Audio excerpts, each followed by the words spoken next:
മാളു താൻ ഇത്ര സില്ലി ആവല്ലേ. അമ്മ എന്നോട് ദേഷ്യപ്പെട്ടാനല്ല ഏട്ടാ, അതെന്റെ കൈ തെറ്റിട്ടല്ല താഴെ വീണത്. അത് കുഴപ്പമില്ല, അത് കഴിഞ്ഞു, വിട്ടേരെ. അമ്മയ്ക്ക് എന്നെ ഇഷ്ടമല്ലാന്ന് തോന്നുന്നു അല്ലേ? എടോ അതൊക്കെ തൻ്റെ വിചാരമാണ്. അമ്മയ്ക്ക് എങ്ങനെ ഇഷ്ടമില്ലായ്മയൊന്നുമില്ല.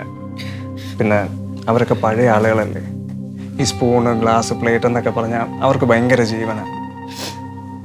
ഇതിപ്പം താനായതുകൊണ്ട് വഴക്ക് കിട്ടിയതേ ഉള്ളൂ. ഞാനൊക്കെ ആയിരുന്നെങ്കിൽ ഉണ്ടല്ല എൻ്റെ കർണം അടിച്ച് പൊളിച്ചേനെ. ആണോ? അപ്പൊ ദേഷ്യമൊന്നും ഉണ്ടാവില്ലായിരിക്കും അല്ലേ അമ്മയ്ക്ക്? ഇല്ലടോ, താൻ ഇവിടെ ഇരുന്ന് ഇങ്ങനെ കരയാതെ പോയി പെട്ടെന്ന് റെഡിയാവാൻ നോക്ക്. ഷോപ്പിങ്ങിന് പോണ്ടേ? ഞാനത് മറന്നു. അയ്യോ മറന്നുപോയി. ചെല്ലു, ഞാൻ റെഡി ആയിട്ട് തരാം.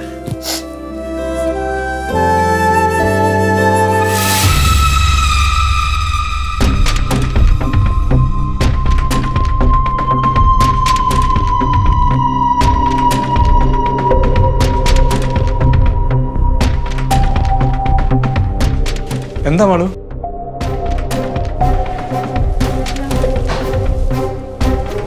എന്താടാ? അല്ലേട്ടാ, ഞാൻ ഡോറ് തുറന്നപ്പോ അമ്മ പെട്ടെന്ന് ഓടിപ്പോയി.